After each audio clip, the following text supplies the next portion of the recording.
Hello दोस्तों, नमस्कार। स्वागत है आपका अपने चैनल मैथ्स भाई अक्की में।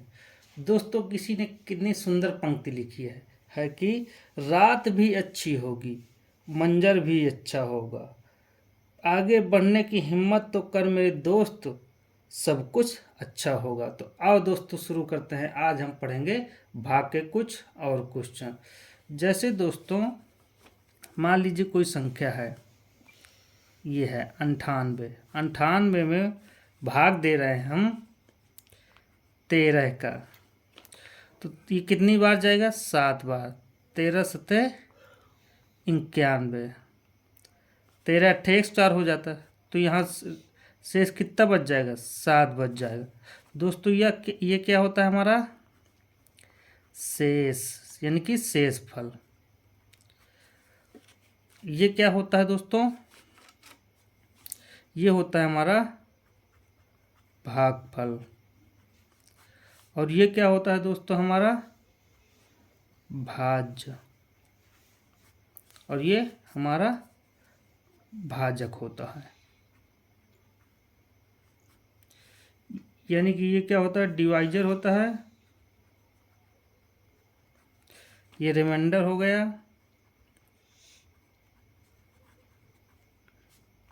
क्या क्या हो? क्वोशेंट हो गया,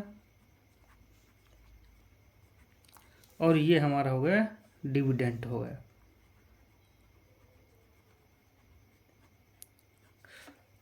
तो दोस्तों, तो यहाँ से दोस्तों जो भाज्य बराबर होता है, भाज्य बराबर क्या होगा? देखो दोस्तों, भाज्य बराबर होगा, यानी कि ये भाज्य बराबर होगा 13 सतह 91 प्लस 7, 91 प्लस 7 बराबर कितना हुआ? 98। यानी कि भाज्य बराबर होगा भाजक गुणे भागफल प्लस शेष। तो क्या होगा दोस्तों? ये भाज्य बराबर भाजक गुणे भागफल प्लस शेषफल, ये हुआ दोस्तों। तो आज दोस्तों हम इसी से रिलेटेड क्वेश्चन पढ़ेंगे।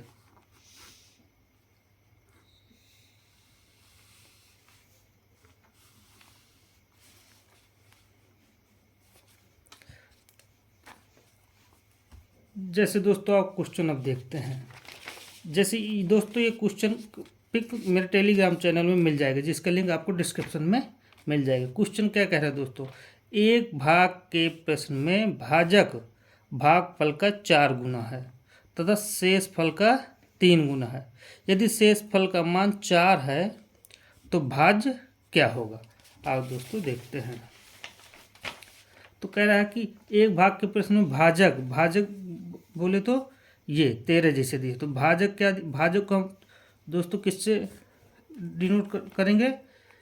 इसको डिनोट करेंगे हम स्मॉल डी से। तो कह रहा जो भाजक है स्मॉल डी हमारा है, क्या कह रहा है कि भाजक जो है भागफल का 4 गुना, यानी भागफल क्या है हमारा? क्वोशेंट का कितना है? 4 गुना। क्वोशेंट को क्यू से डिनोट करेंगे। और कह रहा है जो यही भाजक है ये शेषफल का 3 गुना, शेषफल का 3 गुना है। तो हमें शेषफल का मान, और शेषफल आर बराबर कितना दिए है दोस्तों? 4। शेष हमारा रिमाइंडर 4 दिए है। तो भाज्य ज्ञात करना है, यानी कि कैपिटल डी की वैल्यू फाइंड करनी है हमें। तो दोस्तों जैसे यहाँ पर रिमाइंडर दिए है, यानी शेष दिए है 4, और यहाँ पे डी यानी कि डिवाइजर दिए है, भाजक दिए है डिवाइजर, यानी कि भाजक बराबर 3 गुणे आर, यानी कि 3 गुणे शेष। तो यहाँ से जब डी निकालेंगे दोस्तों, यानी कि डिवाइजर भाजक जब निकालेंगे दोस्तों, तो क्या हो जाएगा? यहाँ पे 3 गुणे शेष से गुणा करेंगे 4, ये कितना आ जाएगा दोस्तों? हमारे 12 है। अब 12 आएगा तो यहाँ से अब क्या निकालेंगे दोस्तों? क्वोशेंट। तो डी इक्वल टू 4 क्यू दिए है दोस्तों, तो डी की वैल्यू कितना है? 12 4 क्यू। तो यहाँ से दोस्तों क्यू बराबर क्या आ जाएगा? ये जब 12 में 4 को भाग देंगे तो दोस्तों क्या आ जाएगा? 3 आ गया। क्यू की वैल्यू कितनी आ गई दोस्तों? 3, और भाजक 12। तो अब क्या निकालना हमें? डिविडेंड, यानी कि भाज्य।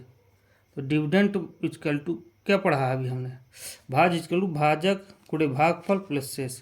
तो इसमें कर देंगे डी यानी कि डिवीजर भाजक गुणे भागफल प्लस शेष। तो डी की वैल्यू कितनी निकाली हमने 12, गुणे क्यू की वैल्यू कितनी निकाली हमने 3, और आर कितना दिए है हमारे पास 4 दिए है। तो बस दोस्तों कितना 12 36 प्लस 4 ये 40, यानी कि डी बोले तो भाज कितना हो गया दोस्तों, ये हो गया हमारा 40, यही इसका आंसर हो गया। तो दोस्तों इस तरह का टाइप हमें इस फार्मूले से सॉल्व कर लेना है। और दोस्तों अगला क्वेश्चन देखते हैं। अगला क्वेश्चन क्या कह रहा है, यदि किसी संख्या को 52 से विभाजित किया जाता है तो शेषफल 45 बचता है। यदि उसी संख्या को 13 से भी भाग दिया जाए तो शेष क्या बचेगा। कह रहा है दोस्तों कि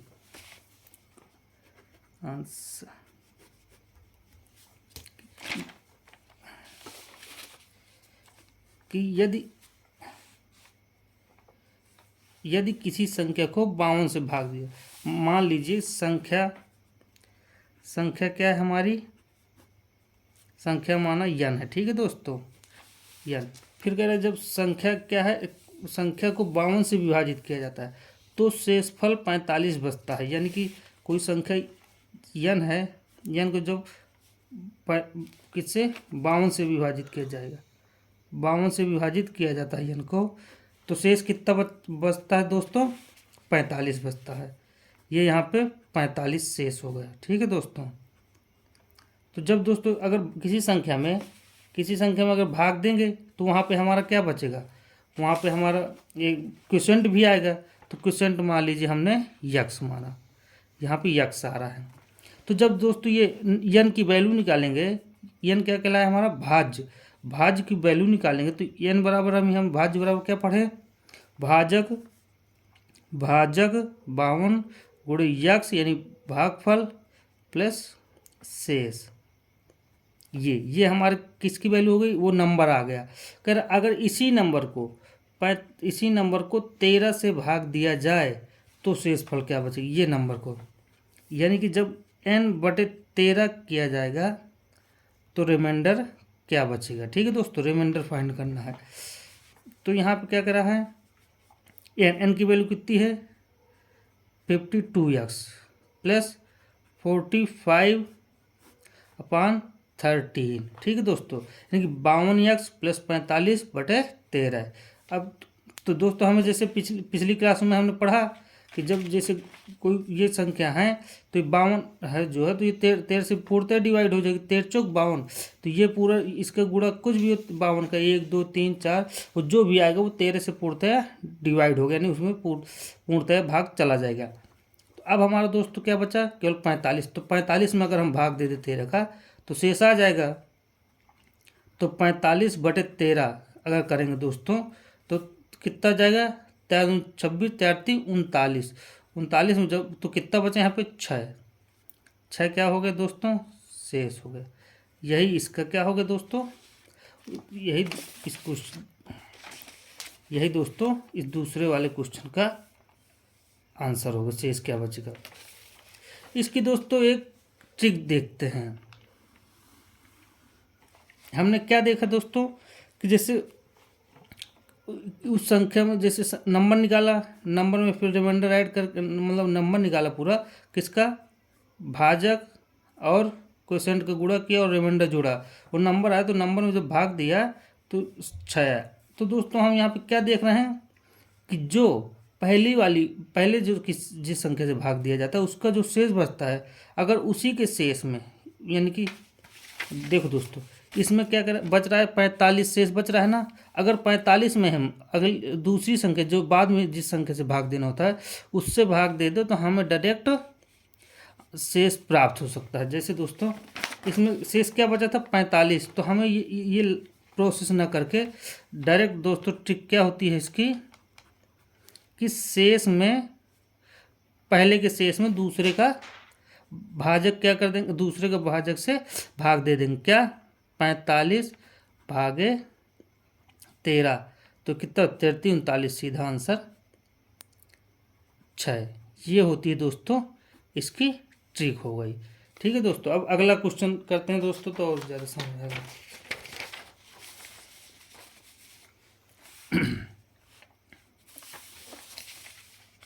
ये दोस्तों, ये इसकी ट्रिक हो गई दोस्तों, और ये पूरा इसका सलूशन हो गया। अगला क्वेश्चन दोस्तों क्या करें, सेम इसी तरह क्वेश्चन है। यदि किसी संख्या को 14 से भाग दिया जाए तो 8 प्राप्त होता है। यदि उसी संख्या को, यानी उसी संख्या को 7 से भाग दिया जाए तो क्या शेषफल प्राप्त होगा। तो दोस्तों पहले हम क्या निकालेंगे, नंबर निकालेंगे, फिर उसमें जो नंबर निकलेगा उसमें 7 से भाग देंगे। तो हमने अभी ट्रिक क्या सीखा कि जो पहले वाले का शेष होता है, यानी कि इसका शेष क्या है, 8। 8 में अगर इस दूसरी वाली संख्या का जो भाजक होता है, ये भाजक है, इससे भाग देते तो डायरेक्ट हमारा क्या निकल आएगा, शेष निकल आएंगे। तो कैसे करेंगे दोस्तों,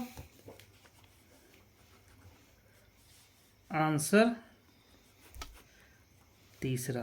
तो क्या है इसमें दोस्तों कि जो है, यदि किसी संख्या को 14 से भाग देने पर शेषफल हमारा क्या बचता है, शेषफल 8 बचता है। और बचता है, तो यदि उसी संख्या को 7 से भाग दिया जाए तो शेषफल क्या बचेगा, यानी 7 से भाग देंगे तो शेषफल क्या बचेगा, 1 दोस्तों इसका शेषफल भाग दिया बचेगा। दोस्तों ये ट्रिक तब अप्लाई की जाती है जब जो है पहले वाले का जो भाजक होता है, यानी कि ये जो, जैसे पहले वाले का भाजक क्या है हमारा 14 है, 14 में जब दूसरे वाले के भाजक से पूर्णतः डिवाइड हो, यानी कि इसके इसकी प्रथम पहली संख्या के जिस संख्या से भाग दिया जाता है, यानी भाजक क्या है 14 है, और दूसरी वाली संख्या का भाजक क्या है 7 है। तो अगर 14 में 7 से भाग चला जाता है पूर्णतः, तो हम लॉन्ग प्रोसेस न करके डायरेक्ट उसके शेष में दूसरी वाली के भाजक से भाग दे दिया जाता है। इस बात का दोस्तों ध्यान रखना।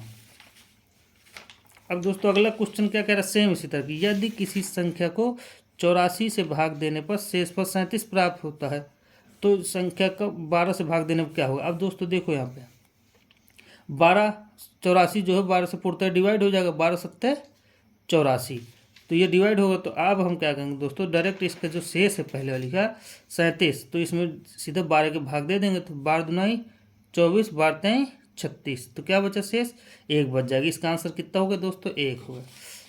अब दोस्तों अगला क्या कह रहा है, अगला क्वेश्चन नंबर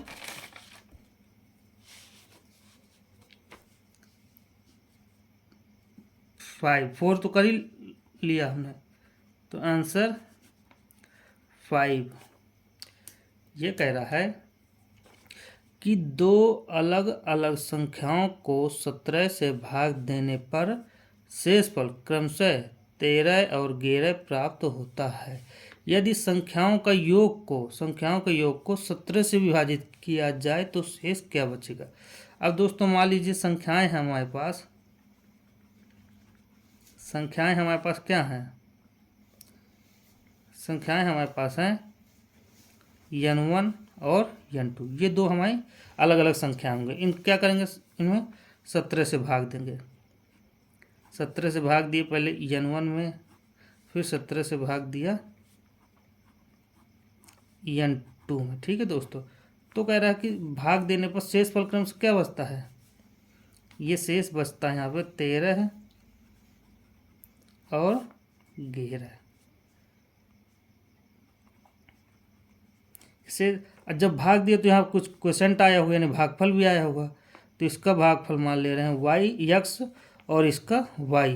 तो दोस्तों यहाँ पे n बराबर क्या आ जाएगा, n बराबर आ जाएगा भाजक गुणे भागफल प्लस शेष। तो यानी क्या होगा 17x प्लस 13, यहाँ पे क्या आ जाएगा दोस्तों n2 बराबर 17y प्लस 11, ये हो गया दोस्तों। अब क्या कह रहा है क्वेश्चन आगे दोस्तों कि यदि दोनों संख्याओं का योग को 17 से विभाजित किया जाए तो शेष का। अब दोनों संख्याओं का योग का मतलब n1 प्लस n2 बटे 17, तो ये हुआ दोस्तों। अब n1 n2 की वैल्यू रख दें, 17x plus 17y plus 13 plus 11 बटे 17, तो ये हुआ दोस्तों। तो अभी हमने पढ़ा कि जो 17x है तो इसके गुणक 17 है, यानी कि 17 से पूर्णतः डिवाइड हो गए, इसमें x की वैल्यू कुछ भी हो। इसी तरह ये 17y भी डिवाइड हो गए, बचे क्या हमारे पास 13 और 11, तो सीधा 13 प्लस 11 कितना हो गया 24, 24 भागे 17 कितना हो जाएगा 17 कम 17 हुआ, कितना रिमाइंडर शेष कितना बच जाएगा यहाँ पे दोस्तों 7। ये हमारा दोस्तों शेष होगा। ये दोस्तों क्या हो गया, ये शेष हो गया। ये जो क्वेश्चन नंबर दोस्तों 6 है, क्या है 13 के पावर 100 प्लस 17 के पावर 100 अपान 25। तो दोस्तों ये क्वेश्चन अगर आप लोगों ने रिमाइंडर थ्योरम पढ़ी होगी तो सॉल्व कर लेंगे, ये आपके लिए दिया जा रहा है क्वेश्चन। ठीक है दोस्तों, अगर वीडियो पसंद आए हो तो वीडियो को लाइक करें, सब्सक्राइब करें एंड शेयर करें। ये सॉल्यूशन की पिक मेरे टेलीग्राम चैनल में मिल जाएगी, जिसकी लिंक आपको डिस्क्रिप्शन में मिल जाएगी। धन्यवाद दोस्तों।